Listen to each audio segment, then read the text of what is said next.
Bienvenidos todos a nuestra reunión del Grupo Latinoamericano de Estudios de Tumores Hereditarios.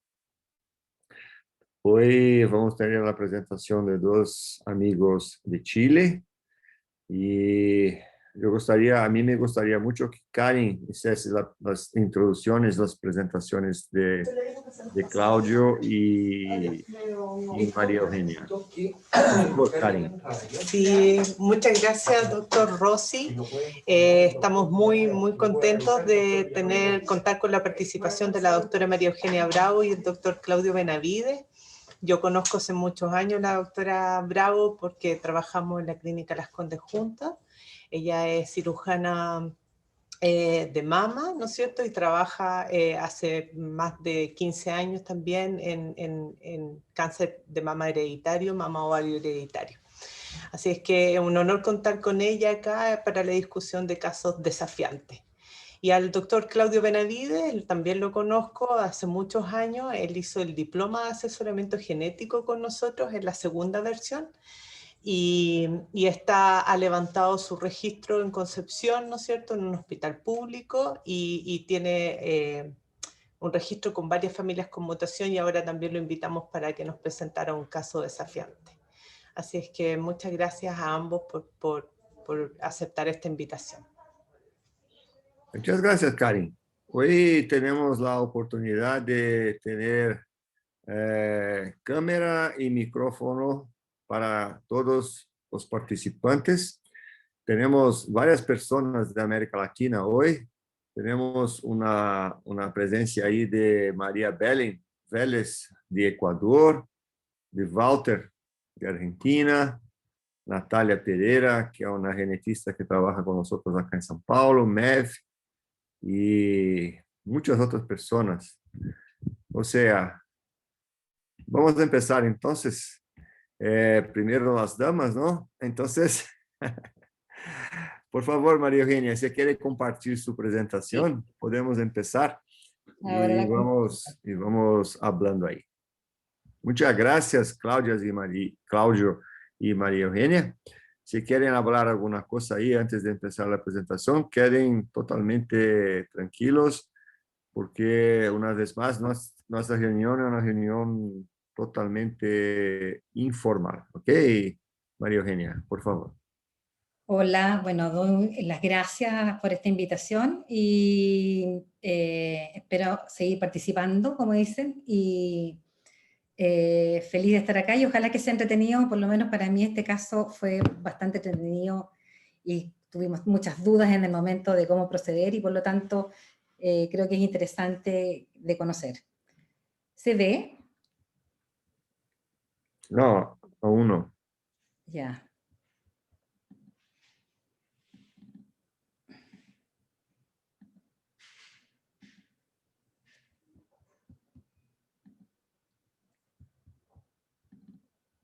Karim, ¿me ayudas tú?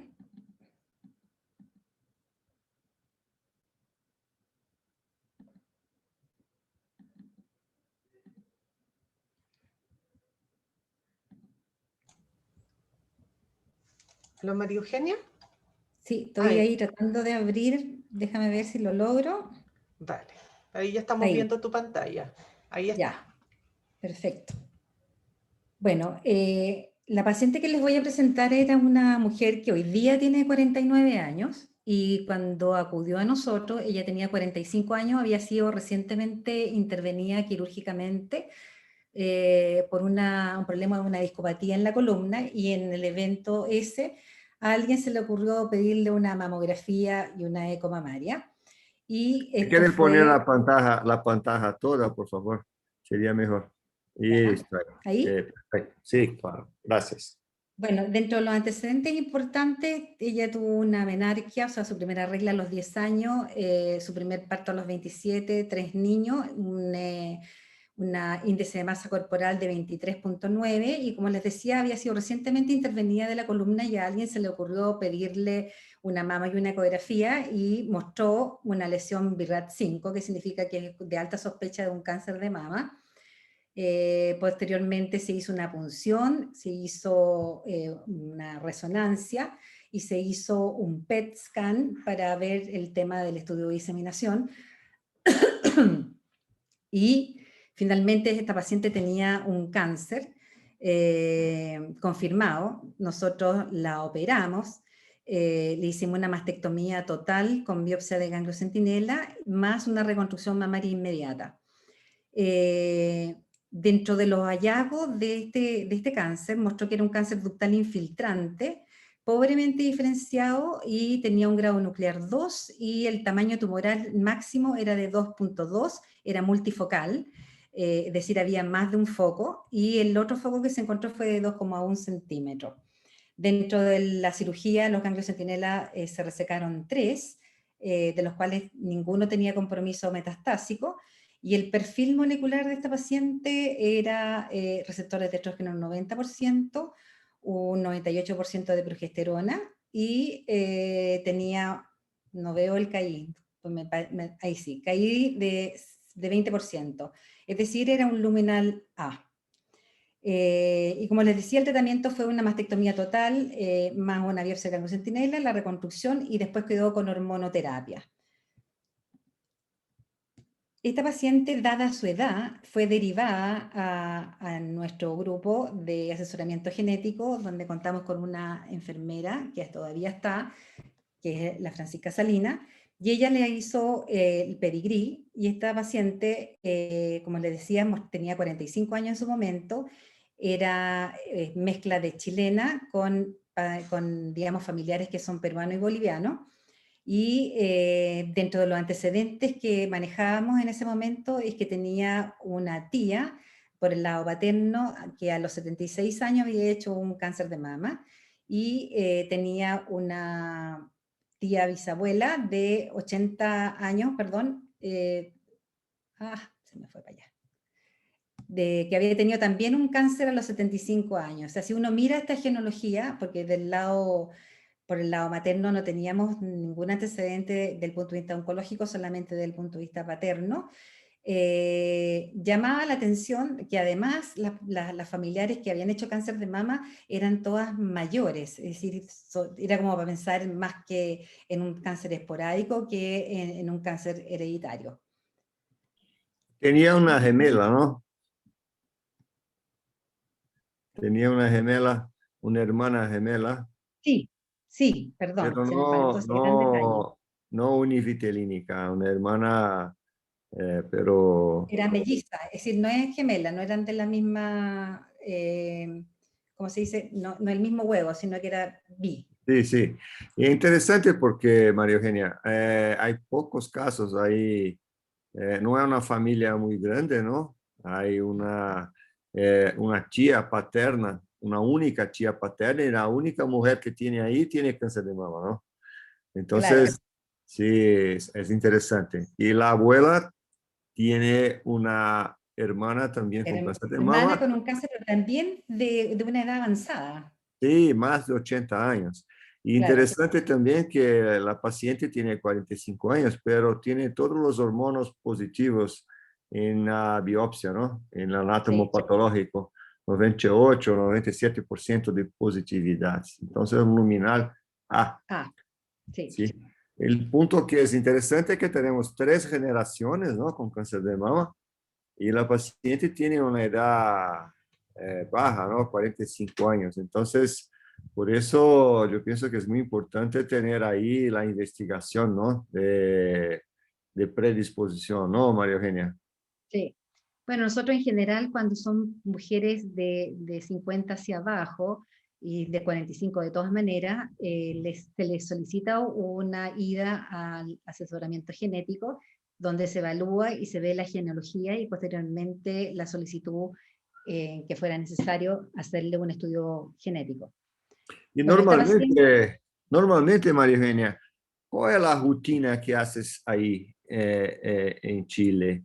¿Se hace ese asesoramiento antes de la cirugía para planear la cirugía o muchas veces eso no es posible y primero se hace el tratamiento del tumor para después hacer el asesoramiento genético? Porque acá en Brasil hay un problema social, económico, que muchas veces el paciente tiene la prioridad para tratar su tumor de mama y después, de acuerdo con la biopsia y las posibilidades del seguro, del seguro para cobertura de salud, ahí se encamina para ese asesoramiento genético, pero la mejor manera, en mi punto de vista, siempre es tener ese plan de tratamiento, incluyendo el resultado de un test eliminativo, ¿no? Me gustaría que Claudio y Karen y María Eugenia desen su opinión con relación a esto. Bueno, en Chile en general, en el área pública, pasa eso también. Digamos que muchas veces las pacientes no reciben asesoramiento genético antes de la cirugía, sino que después son derivadas por el punto de vista económico, digamos, de alto costo, por lo tanto, eso no está financiado, por lo menos hasta ahora. Se supone que ahora en Chile se legisló y hay una ley de cáncer en la cual se supone y esperamos que esto esté incluido. Ahora, esta paciente, en todo caso, era una paciente del área privada. La verdad que ella no tenía problema desde el punto de vista económico como para hacer el estudio antes de la cirugía, pero hay pacientes que, digamos, algunas las enviamos antes y otras las enviamos después. Básicamente, cuando la paciente tiene, y concuerdo con usted en el sentido de que sería ideal tener el estudio genético antes de la cirugía, porque de repente puede cambiar la conducta quirúrgica, y no tener que intervenirla un par de veces, en el sentido de que la paciente esté indicado a hacer una mastectomía profiláctica del lado contralateral. Le doy la palabra a Karin y a Claudio, por si quieren agregar algo más. Sí, acá en nuestro programa, en la Clínica Universidad de los Andes, los médicos que atienden a las pacientes con cáncer de mama, la están derivando al minuto del diagnóstico, ¿ya? O sea, el primer indicio que hay, ¿no es cierto? Como dijo la doctora Bravo, menor de 50 años, con algún indicio de un cáncer hereditario, inmediatamente es derivada a estudio genético. La idea es tener el resultado previo a la cirugía, pero no siempre se puede. Ahora, el doctor Droppelman, en el fondo lo que hemos conversado es que lo importante es tener, a lo mejor hacer en 2 tandas la cirugía, ¿no es cierto? Una primera que es para el tratamiento del cáncer y una segunda para ver la mama contralateral. Pero lo importante es tenerlo durante todo este proceso. Hay pacientes que también van a neoadyuvancia, entonces ahí logramos tener el resultado antes. Eso lo hacemos en lo posible, doctor. En el hospital, yo trabajo en un hospital público y en general el problema fundamental es el acceso a los estudios moleculares. Como dijo la colega, no están financiados en Chile. Recién en el año 2018 se creó la ley del cáncer que incluye el asesoramiento genético y esperamos que en el reglamento de la ley o las instrucciones de la ley se generen algunos mecanismos para poder financiar estudios moleculares y realizarlos. Siempre, nosotros por lo menos en la parte colorectal, salvo las familias portadoras de poliposis floridas, digamos, los Lynch o otras patologías, generalmente uno las pesquisa postoperatoriamente. Oh, muchas gracias. ¿Sigo? Sí, por favor. Bueno, fue asesoramiento genético esta paciente y finalmente se le solicitó el estudio y, oh sorpresa, hubo una mutación en CDH1, fue positiva la paciente. Se le hizo un panel de genes porque el por qué, sin mucha base ni sustento, porque finalmente esta paciente antecedentes de cáncer de mama era lo único que tenía, y en pacientes que son bastante mayores, o sea, del punto de vista, solo porque ella tenía un cáncer de mama se le solicitó este estudio genético, porque si es por la familia, la verdad que no tenía mucha base para como poder pedirlo. Salió este CH1 en ese momento, estamos hablando de hace varios años atrás, porque ya tiene ahora 49, o sea, hace 4 años atrás, incluso hicimos un simposio donde hubo invitados extranjeros, donde mucha gente no hace estos paneles de genes. Me refiero a, parten indirectamente con la sospecha que ellos tengan del punto de vista genético de cuál es el gen que está mutado. Nosotros en general partimos con un grupo de genes que son los 9, posteriormente que son los de más alta penetrancia, después seguimos con los de moderada, si es que queremos seguir el estudio hasta llegar a los de menor penetrancia. Finalmente, esta paciente, ella estando en tratamiento con su cáncer de mama, se decidió hacer una histerectomía total, todo esto fue en el año 2017, en el 2018, en el inicio, esta enferma se dejó utilizando el tamoxifeno como tratamiento hormonal, pero presentó efectos de toxicidad hepática secundaria al medicamento, por lo tanto, antes de su utilización, ella tenía varios problemas a nivel del útero y decidió hacerse una histerectomía total en el año 2018, antes de la utilización del tamoxifeno. Después de haber hecho la histerectomía, empezó a utilizar el tamoxifeno y, como les digo, tuvo una toxicidad hepática y el hepatólogo le suspende el tratamiento con tamoxifeno y se cambia a letrozol. Dentro de los hallazgos de la histerectomía se encontraron leiomiomas uterinos, que eran sucerosos intramurales y adenomiosis. Esta paciente, a sugerencia de nuestro grupo de alto riesgo, donde estaba incluida en ese momento también Karin, se decidió hacer un seguimiento y no llegar a la gastrectomía profiláctica, que es dentro de las indicaciones que tiene cuando uno tiene o es portador de una mutación de CDH1.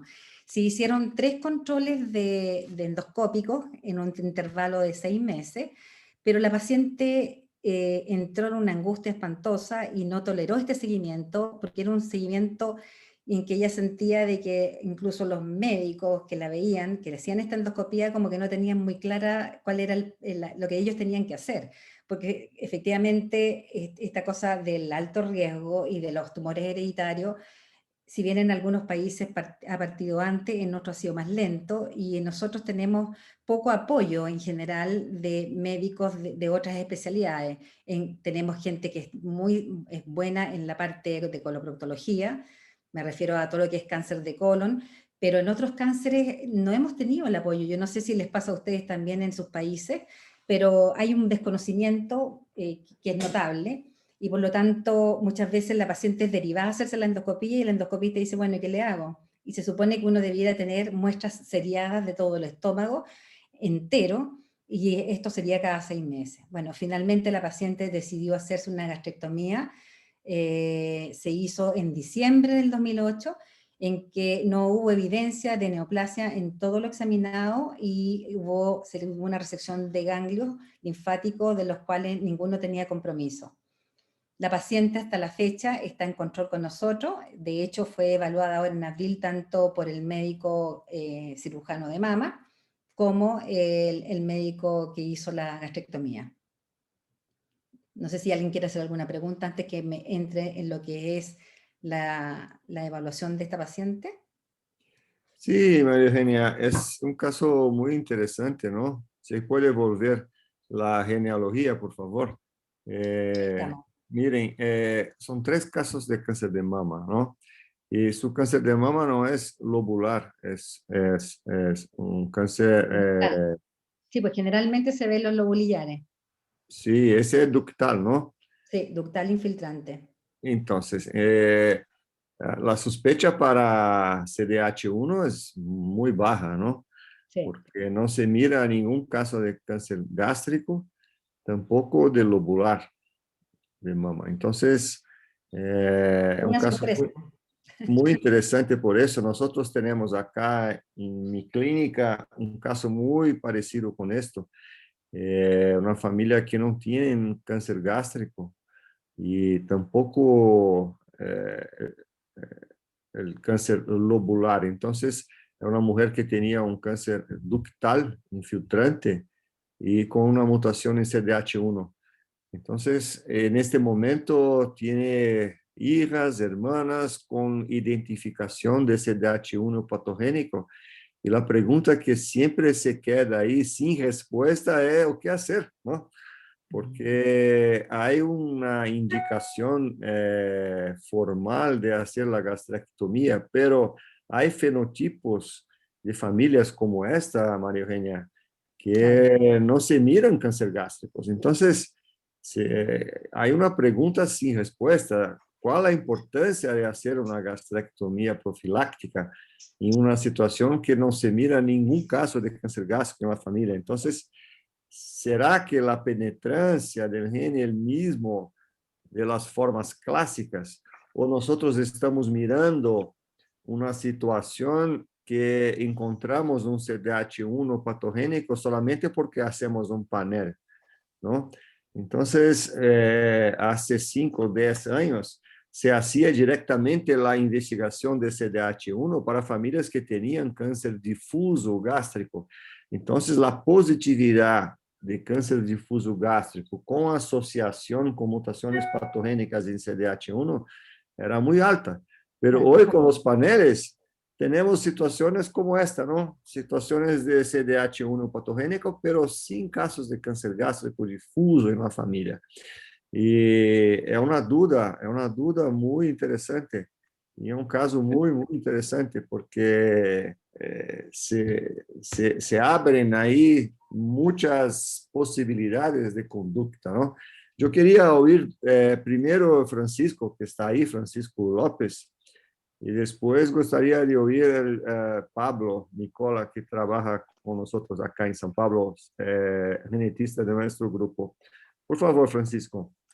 Benedito, hola a todos. Oye, sí, a mí me cuesta justificar una gastrectomía en una paciente que no tiene un entorno familiar. O sea, yo puedo entenderla si es que hubiese habido un entorno familiar, pero estos son los temores de los estudios de paneles.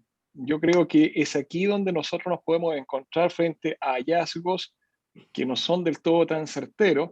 Y la pregunta es, el colega que se, entre comillas, atrevió a hacerlo, entiendo, María Eugenia, yo me acuerdo de este caso, trabajamos con María Eugenia en la clínica Las Condes, me acuerdo de este caso, me parece que nosotros en nuestro grupo señalamos vigilancia endoscópica, que es lo que tú Fue la comentas, vigilancia endoscópica, pero, claro. pero me da la impresión, María Eugenia, que esta paciente logró alguna asesoría en otro centro, o no sé si en Estados Unidos, no sé, en algún otro lugar, donde le señalaron que más bien se hiciera la cirugía de reducción de riesgo, entre comillas, la gastrectomía. Pero claro, la postura nuestra fue solamente vigilancia.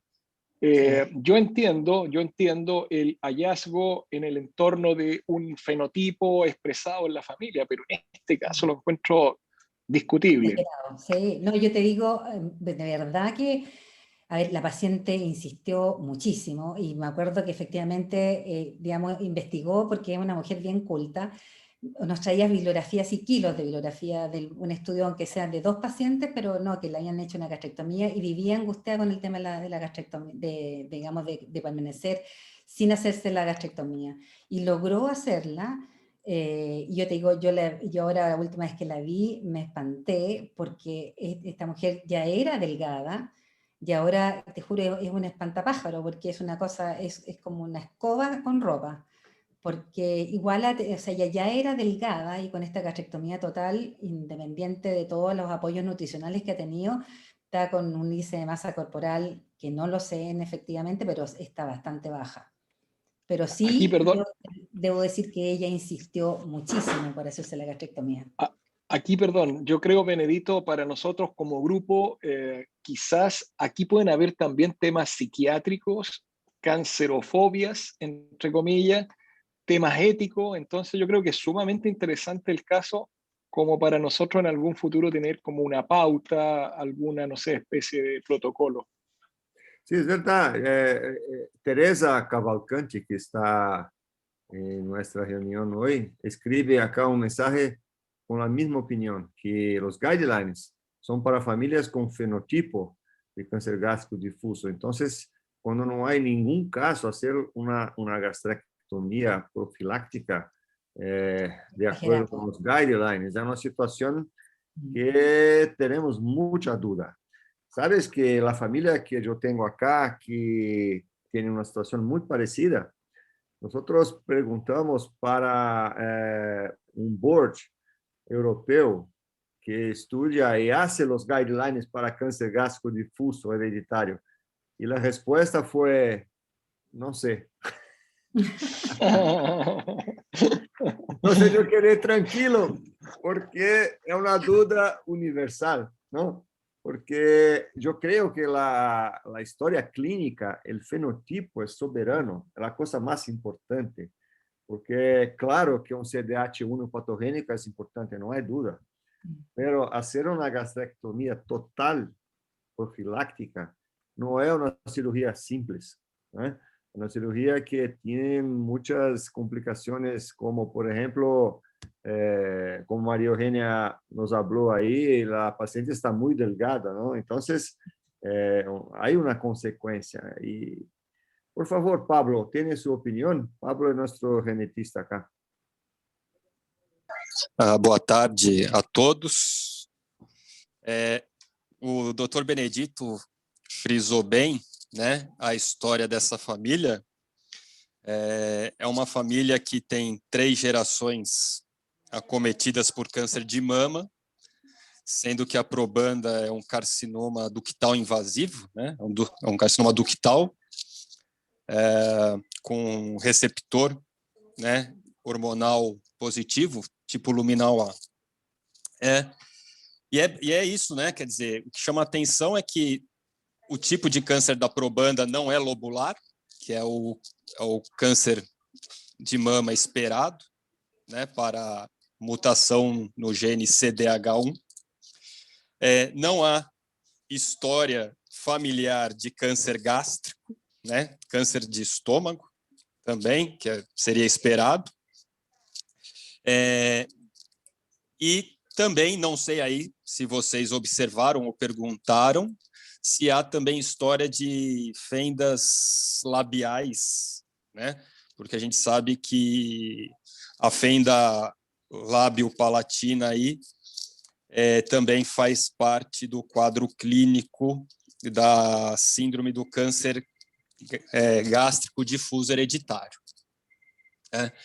Então, isso também é uma outra característica fenotípica aí da síndrome que merece atenção. Tá? O tipo de mutação também chama bastante atenção, né? É uma mutação que pega a região intrônica do gene, né? Se puder colocar no resultado do exame. Então, temos aí o resultado, né? Isso. É uma mutação intrônica, é uma duplicação, né, do nucleotídeo timina no sítio de corte 5', né, do gene. Então, você tem aí 2 nucleotídeos bastante conservados, né, nesse sítio de corte. O primeiro, né, o mais 1, é a guanina, e o segundo é a timina, que é justamente essa que está duplicada, né? Então, pensando aí do ponto de vista molecular dessa mutação, né, ela gera aí uma pequena alteração, né? Porque uma duplicação de uma timina no lugar onde já tinha uma timina realmente é uma mutação que provavelmente deve levar aí a um efeito final da proteína menos patogênico. Não que ela não seja patogênica, né? Mas a atividade da proteína final, que é a caderina, né? Provavelmente tenha aí um efeito funcional mais leve, embora tenha um efeito funcional, né? E provavelmente por isso a gente não deve ter aí um fenótipo, né, bem característico da síndrome, né, que é o câncer gástrico difuso, os carcinomas lobulares, né, e as fendas labiais. Esse é um gene de moderada para alta penetrância, né? O risco absoluto de câncer de mama na síndrome varia aí de 40% a 60%, né? Sendo aí uma média de 42%, tá? Do risco. Por isso que o ideal seria aí começar, então, com um manejo, né, de exames de rastreamento para câncer de mama a partir dos 30 anos, né? Na literatura não há evidência suficiente para você considerar aí cirurgias redutoras de risco para a mama, né? E a parte do screening em relação a câncer gástrico, né? Realmente a gente tem que ver o fenótipo familiar, né? Então a gente vê aí que não tem caso de câncer gástrico na família, né? Então eu também ficaria um pouco receoso de recomendar gastrectomia para os indivíduos mutados, né? Sem que haja aí história familiar de câncer gástrico. Mas você tem, sem dúvida nenhuma, que oferecer endoscopia digestiva alta para os indivíduos mutados, né, a partir aí dos 18 anos, e também fazer pesquisa de H. pylori, né, junto com a endoscopia, porque a gente sabe que o Helicobacter pylori, ele é uma bactéria que induz aí a hipermetilação da região promotora do gene CDH1, né? Então, o H. pylori é um fator de risco para câncer gástrico, principalmente para quem já tem a mutação no gene CDH1, né? Então, uma pergunta é se somente a probanda que foi triada, né, ou se mais indivíduos desta família aí foram triados, né? Obrigado, Pablo. Nosotros tenemos ahí dos comentarios, un de Paula Reis, que dice en mensaje que es importante hacer una evaluación psicológica en la consejería genética y anticiparse a estos cuadros de ansiedad muy importante en estos pacientes. Entonces, el papel de la asesoría genética es muy, muy importante. Sí, estoy de acuerdo. Estoy de acuerdo con lo que están diciendo, pero igual hacerse endoscopía cada 6 meses con muestras, por lo menos en la guía algunas mencionan que debieran ser unas 30 muestras, no es fácil, ¿no? Independiente que la paciente esta en particular, digamos, llegó a hacerse la gastrectomía, pero endoscopías seriadas cada 6 meses durante, digamos, lo que le queda de vida, también es complicado. No, sin duda. Es un caso muy interesante, María Eugenia. Neve Domingues, que está ahí en Noruega, también dice que es interesante evaluar la penetrancia de esta mutación, así como la presencia de modificadores genéticos. Es un caso interesante para investigación, ¿no? Porque es un fenotipo que no es característico de CDH1.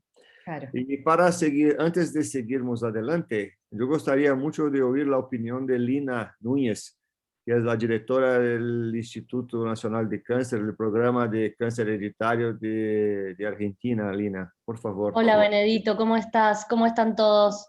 Espero que bien. Sí, caso muy interesante, por cierto.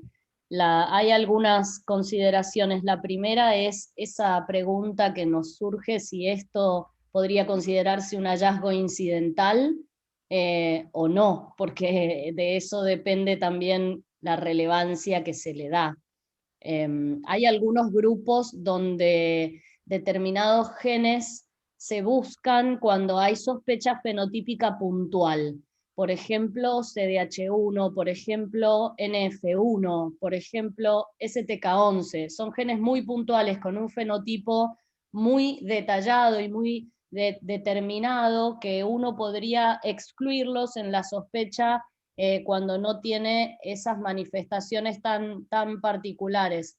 Esto en un mundo ideal, pero en el mundo en el que vivimos hacemos paneles amplios que incluyen muchos genes, incluso algunos que no están ni siquiera relacionados con la sospecha clínica, y nos encontramos con estos desafíos. Todo lo que escuché coincido que es así sobre la dificultad. Me parece que en estos casos la decisión del paciente es importante. el paciente debe participar de las conversaciones, de los diálogos, de las decisiones, porque no está tan claro desde el punto de vista médico la conducta a tomar. Y hay algunas consideraciones más de curiosidad académica que me surgen, que tal vez podrían ayudar, que es, por ejemplo, evaluar si hay alguna manifestación en el tumor mamario de la paciente de que este gen, el CDH1, esté alterado o esté inactivado. El CDH1 es un gen que se comporta como un supresor tumoral y uno esperaría que si fuese esta mutación relevante en la carcinogénesis del cáncer de mama de nuestra paciente, ese gen a nivel tumoral tuviera una expresión deficiente o tuviera un segundo alelo perdido o hubiera pérdida de heterocigosidad solo con la mutación germinal hallada. No sé si me explico. Sí. Por supuesto que son terrenos de elucubración académica, pero que a veces ante la duda pueden servir para saber hasta qué punto el fenotipo que estamos mirando está relacionado con el hallazgo genómico. No mucho más, me parece, para agregar. Muchas gracias, Lina, por su participación y por su opinión. Tenemos otro mensaje acá de Natalia Pereira, que es genetista acá en San Pablo también, que trabaja con nosotros. La opinión de Natalia es que cómo está en guidelines establecidos la indicación de gastrectomía total profiláctica como una conducta para portadores de mutaciones patogénicas en CDH1. Es muy importante tener esta participación en la decisión porque si nosotros tenemos una endoscopia que no diagnostica un tumor precoz y después la paciente tiene un desarrollo de un cáncer gástrico difuso, a interpretación de que no se hizo la conducta padronizada se puede tener ahí una complicación legal, ¿no? Entonces, yo pienso que es un caso muy interesante, María Eugenia. Muchas gracias por traer y compartir con nosotros esta situación. Y tenemos en este momento casi 50 personas participando de nuestra reunión de toda América Latina, de Brasil, Chile, Argentina, Uruguay, Ecuador, Perú, Colombia, Chile, claro. Muchas gracias a todos. Vamos adelante, Eugenia, que ya tenemos ahí la presentación de Claudio, ¿no? Sí, eso te iba a decir, que lo demás son las indicaciones y eso va a quedar ahí, yo lo puedo mandar, en el fondo son las guías clínicas, que es lo que dice, es lo que hemos hablado. Así que dele nomás, yo dejo de compartir. Muchas gracias, muy interesante.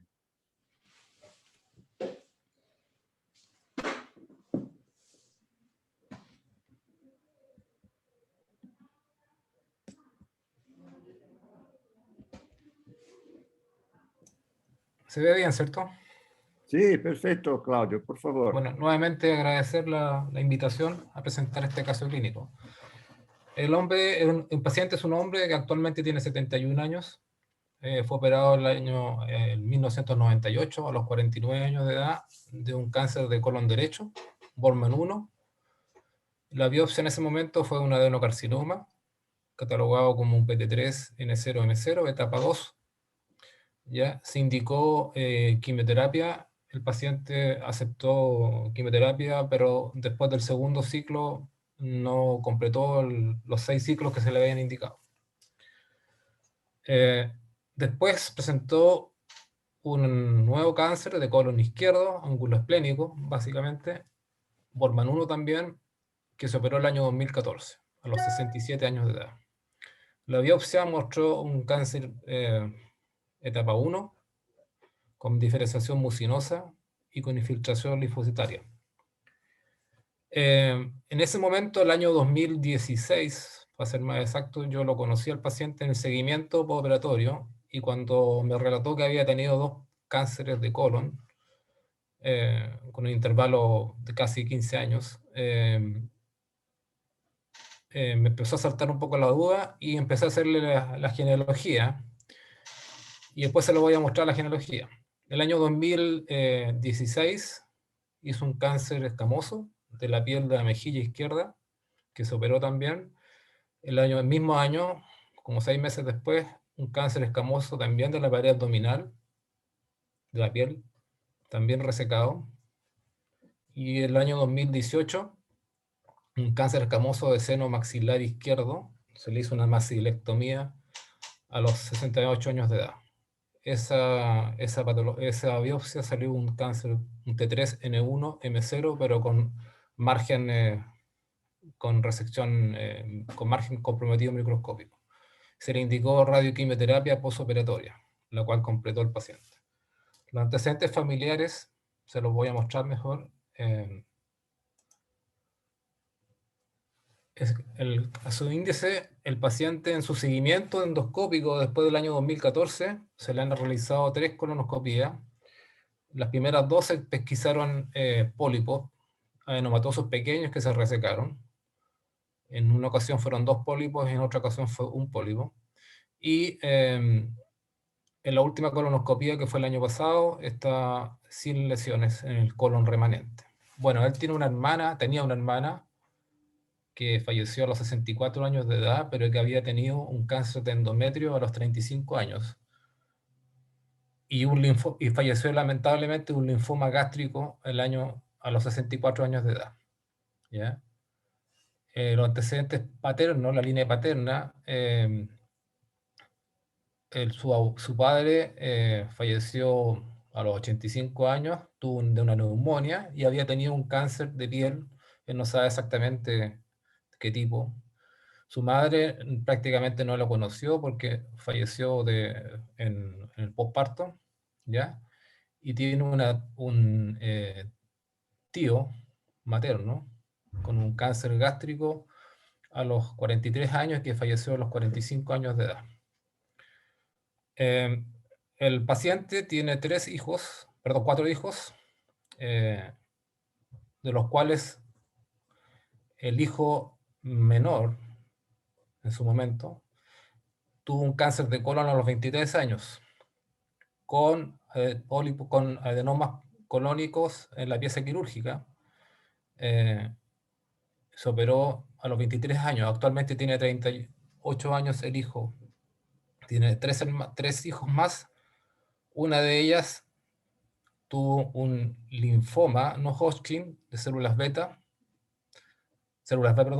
que se pesquisó en un Papa Nicolau de rutina, se le realizó un ConoLIP posteriormente y recibió quimioterapia con R-CHOP. Actualmente está bien, libre de enfermedad, tiene 3 hijos de esas edades que están acá.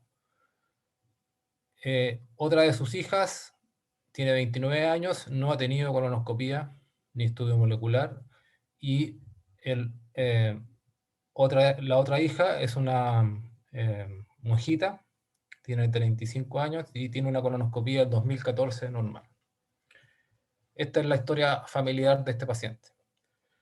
A raíz de los antecedentes de tener 2 cánceres de colon y un hijo con un cáncer de colon y pólipos a los 23 años, ¿ya? Yo le solicité en su momento, el año 2017, un panel, ¿ya? Y el panel arrojó este resultado. Presenta en su momento un reemplazo de una alanina, el ácido glutámico por alanina en el codón 318 del exón 8 del gen POL1. No existían en ese momento y todavía no existen antecedentes de esta variante como patogénica, y fue catalogada como una variante de significado incierto, ¿ya? El gen POL1 es un gen que está en el cromosoma 19, en el brazo largo. Es un gen de tamaño moderado a grande y tiene que ver con las polimerasas en el sistema de revisión o de reparación, digamos, de los errores en la replicación. se asocia no con el síndrome de Lynch, pero en la misma línea de genes reparadores en el sentido de las copias erróneas. Se ha asociado también a múltiples patologías en el colon y en otras partes de la economía, el Lynch, el cáncer colorectal familiar, poliposis atenuada, ¿ya?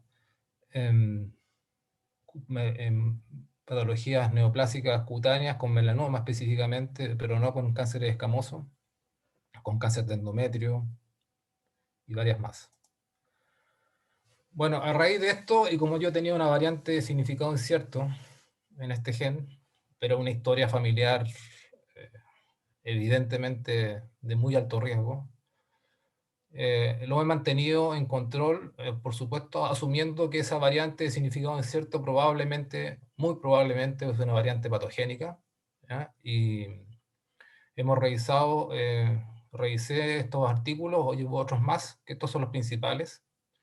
Prácticamente hay un grupo, que es el Grupo Barcelona, que ha publicado casi todo lo que se sabe de POL1.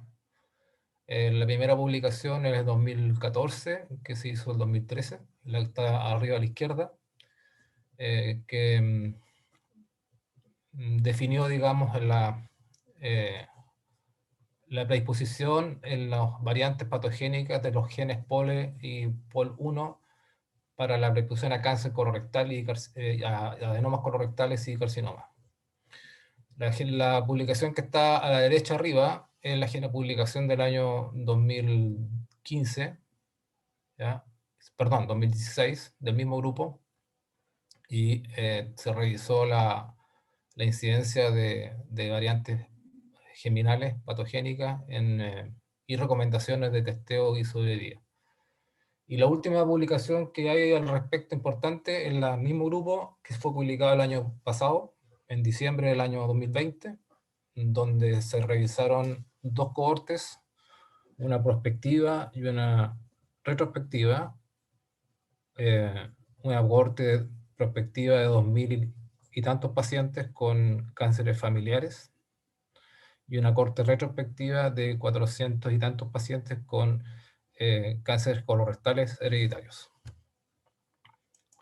Los principales resultados de estos trabajos que hemos revisado, este es del 2015, perdón, muestran que estas son las principales variantes patogénicas que se encuentran en este estudio, ¿ya? Nuestra variante está ubicada en el 953, muy cercano a esta, ¿ya? Y esta está reconocida como patogénica. Este es las variantes encontradas en el último trabajo del 2020, ¿ya? Que muestran los mismos resultados en términos generales, ¿ya? Y si uno revisa la variante que encontré yo en el paciente, este es el ClinVar de ayer, y en realidad se está notificado como variante de significado incierto, pero la última revisión que se hizo fue a marzo del 2018. Esta primero acá arriba es el paciente mío. No sé si quieren hacer algunas preguntas, comentarios. Y, Lina pregunta acá en el chat, Claudio, si dos cosas. Una, ¿cuáles son los genes que estaban en el panel? Si el panel amplio. El panel tenía 28 genes. El panel de Invitae, donde estaban todos los genes colorectales más frecuentes. Y ¿Ya? el panel se hace estudio de copy number variation también.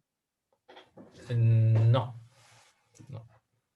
Porque el CNV es muy importante para tener ahí una explicación, ¿no? Pero una sugerencia que se hace en una situación como esta, si puede volver ahí a la genealogía, por favor, Claudio. Sería muy interesante tener la segregación de la variante de significado incierto en las otras personas que tienen ahí para mirar si hay la misma variación incierta en estos dos hijos jóvenes que tuvieron cáncer de colon y linfoma.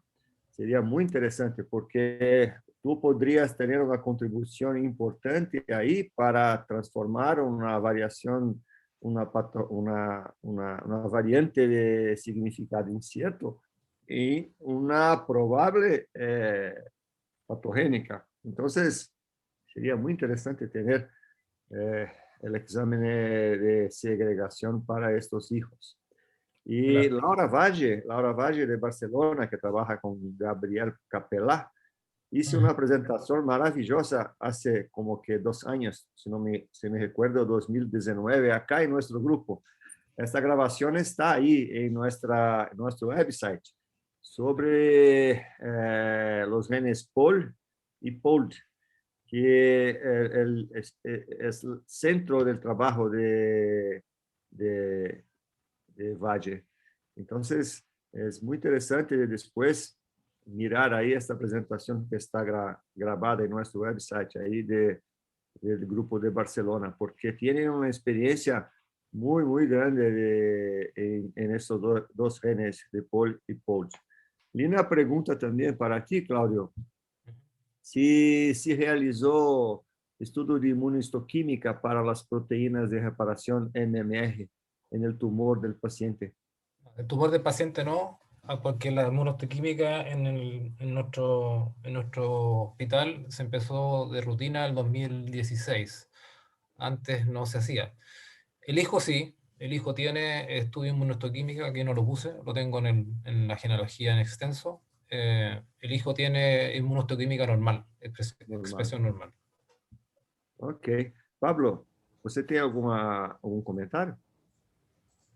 Boa tarde de novo. Bom, para mim, acho que é evidente que nós estamos frente aí a uma síndrome de predisposição hereditária ao câncer para cólon polipoide, né? Então, provavelmente é algum desses genes que causam pólipos, né?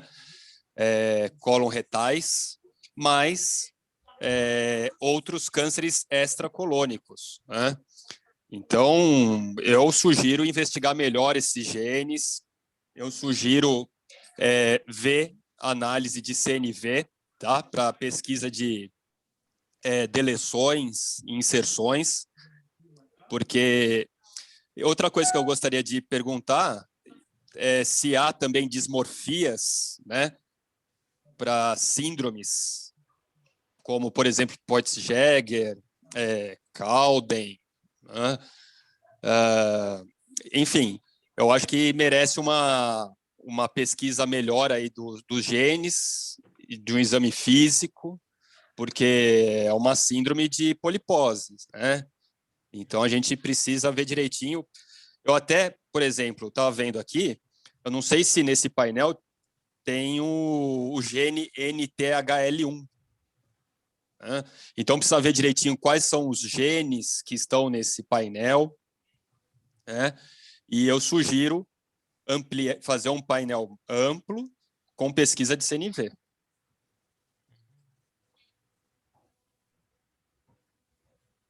Obrigado, Pablo. Eu queria ouvir a opinião de Francisco, por favor.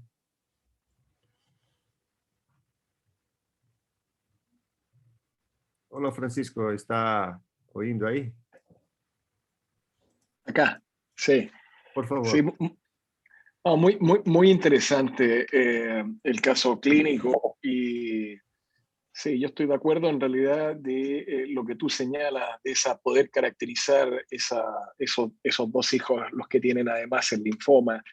Y sí, a mí me parece, nosotros, creo, Karin puede acotar, tenemos también recientemente una familia identificada con POL. Y bueno, está el endometrio, están las oligopoliposis. y naturalmente entre una y otra la penetrancia es bastante distinta. Yo quisiera, en realidad, quizás Karin puede complementar con esta familia que tenemos recientemente identificada. Primero complementar el estudio de Claudio. Claudio, esta familia la habíamos discutido hace muchos años. Habíamos discutido exactamente el tipo de estudio genético que se hizo en esta familia. Y Invitae le analizó las deleciones y las duplicaciones, así es que eso está descartado, doctor. No hay variaciones en el número de copia en el fondo, respecto a esa duda. Analizó, claro, falta NTHL1, que es un gen mucho más reciente, ¿no es cierto?, que no se ha estudiado aquí en el panel, así es que eso faltaría agregar, digamos, si uno quisiera ir a actualizar el panel. Ahora, con respecto a la localización de la mutación, está localizada en el dominio de la exonucleasa, justo al lado de varias de las mutaciones que se consideran patogénicas. Entonces yo siento, en verdad, que hay que perseguir esta alteración, ir a hacer los estudios de cosegregación, ir a hacer estudios a lo mejor de inmunohistoquímica, ¿no es cierto?, si hay tejido disponible o no, y tratar de entender mucho mejor, ¿no es cierto?, las características de la familia. Ahora, con respecto a, nosotros tenemos un par de familias con mutación en POL, pero esas mutaciones se alojan distinto en otros dominios, ya que no tienen la misma relevancia que este dominio de la exonucleasa, que es el dominio que más ha destacado también Laura Valle en su estudio. Si la mutación se aloja ahí, la probabilidad de que sea patogénica es alta. Así que en los otros casos, nuestro doctor, son variantes de significado incierto y probablemente son más bien benignas. Este caso que presenta Claudio es mucho más interesante en ese sentido. Muchas gracias, Karin. Muy interesante el caso, Claudio. Yo gustaría de oír la opinión de Emilia. Emilia está en Estados Unidos, ahí una investigadora brasileña que vive en Estados Unidos, trabaja en el Hospital St. Jude's. ¿Qué piensas, Emilia, de esta situación de una familia que tiene un fenotipo claramente con predisposición hereditaria, pero con un resultado de investigación genética que nos muestra solamente una variación de significado incierto en POL1? ¿Cuál es tu opinión, por favor? Muchas gracias por participar. Eu falo em português ou em inglês? Não, pode falar em português, que nós temos a tradução para o espanhol. Ok, eu sou bióloga aqui no St. Jude. Eu acho que eu vou ter bem pouco a acrescentar a vocês, porque eu gostei muito dos comentários da doutora Aline e do Pablo, porque todos eles vêm bastante em conjunto, né? Eu, como sou pesquisadora, sempre a minha pergunta, quando eu acho alguma coisa no germline que eu tenho alguma dúvida, eu vou investigar o tumor. Então, isso que foi colocado para os dois casos é bastante importante, porque a gente vai aprender muito no estudo do tumor a real participação dessa variante no processo de tumorigênese, né? Então, achando qualquer variante, na dúvida, né, a gente tem que investigar o tumor ou mesmo segregar na família, porque aí você sempre vai acrescentar mais.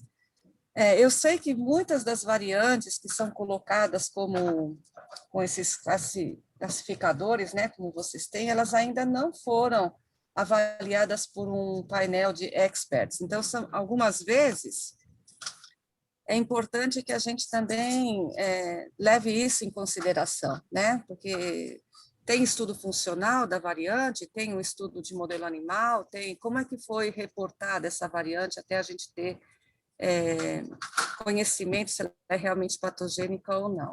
Então, do primeiro caso que foi apresentado, realmente no CDH1 eu faria o estudo do tumor para verificar melhor isso. E o segundo caso, tudo isso que foi falado, né? Quando eu vi a mutação, eu imediatamente pensei nas enzimas de reparo. Obviamente que aqui a primeira coisa que eu ia fazer era investigar a estabilidade de microsatélite no tumor, para ver se realmente eu teria uma associação disso, né? Ou se não era um achado incidental. A outra coisa também é dessas síndromes superpostas, né? Às vezes a gente vê um gene de um lado da família e uma outra variante do outro lado, e isso também tem que ser totalmente investigado, né? Mas eu acredito que eu não tenha muito a acrescentar, não. O time está bastante... o suporte é bastante forte. Aí não sei se eu posso acrescentar alguma coisa a mais. Muito obrigado, Emília. Primeiro, por você participar da nossa reunião e, segundo, pela gentileza aí da sua opinião.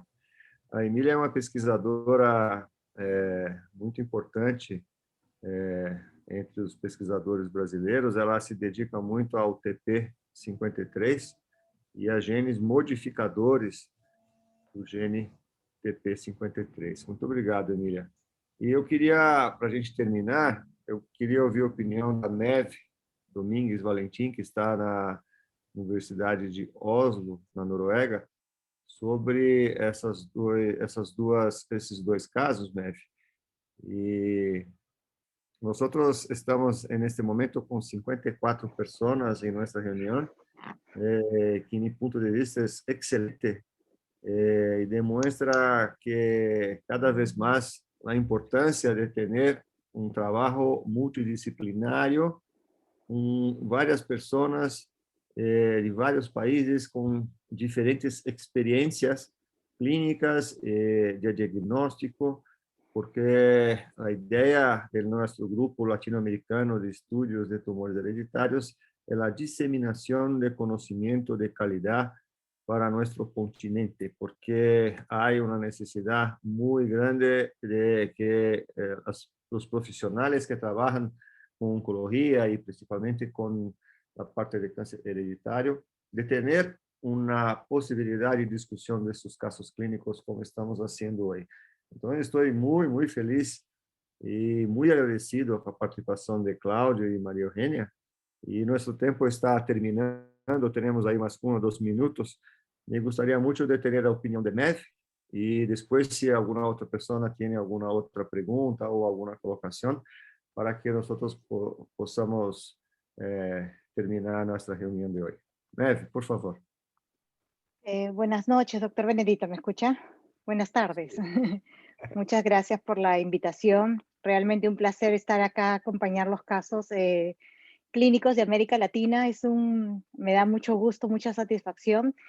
Y coincido también totalmente con la opinión de Emilia y los comentarios anteriores. Son casos muy interesantes, donde también la parte de investigación sería importante complementar, como le dije en el caso del gen de la mutación de CDH1, hay modificadores genéticos, SNPs, que influyen en la penetrancia de ello, así también el análisis a nivel somático del tumor complementa eso, ¿no? Cuando es una mutación descrita como patogénica. En el caso de las variantes de significado incierto, coincido con su comentario, el primero, ¿no? La segregación de la variante es muy importante, así como inmunizoquímica, inestabilidad de microsatélites, así como otros genes, a ampliar tal vez la investigación, ¿no? Otros modificadores, los modificadores genéticos, ¿no? Porque pueden explicar, ¿no? Los copy number variation, entonces sería, y también justamente esto me recuerda un caso que publicamos en el año 2017, creo, como el grupo latinoamericano, de una familia en el gen, Karin se acuerda, MDH1, que fue descrita en Argentina, en Brasil, en Uruguay, creo, no recuerdo. Y en un Congreso Insight nosotros encontramos a una investigadora, la doctora Ivana, que tenía datos de segregación de esas variantes. Hicimos análisis funcionales en colaboración con Alemania y todo, y llegamos a la conclusión que era una variante patogénica. Entonces, los análisis funcionales junto con los datos clínicos, bioquímicos, pueden ayudar a interpretar esas variantes de significado incierto. Gracias, Muchas doctor gracias. Benedito. Gracias, Mer, por su opinión. Hoy tenemos ahí 55 personas en nuestra reunión de toda América Latina, casi todos los países.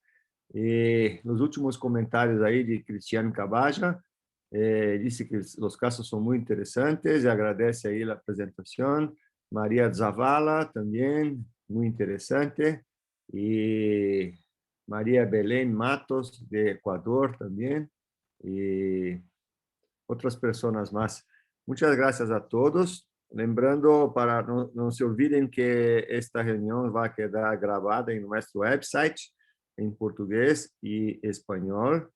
Y siempre agradecer ahí a Jefferson y Renata, que graban las reuniones ahí en portugués y español, y a Nelson y Estela, que son nuestros traductores, que hacen su trabajo ahí con maestría. Muchas gracias, Nelson y Estela. Y también no puedo dejar de agradecer al laboratorio Genuine y Genia, que nos proporcionan esta plataforma Zoom profesional para que podamos tener nuestra reunión en tiempo real y hacerla de manera con esta plataforma profesional. Entonces, muchas gracias, María Eugenia. Muchas gracias, Claudio, por su gentileza y su tiempo por preparar y presentar estos dos casos tan interesantes. Y muchas gracias también a Karen y Francisco López por la organización de esta reunión. Muchas gracias a todos y terminamos una reunión más del Grupo Brasileño, Grupo Latinoamericano de Estudios de Tumores Hereditarios. Muchas gracias a todos. Gracias. Chao. Gracias. Gracias. Chao, gracias. Gracias por todo. Chao. Chao.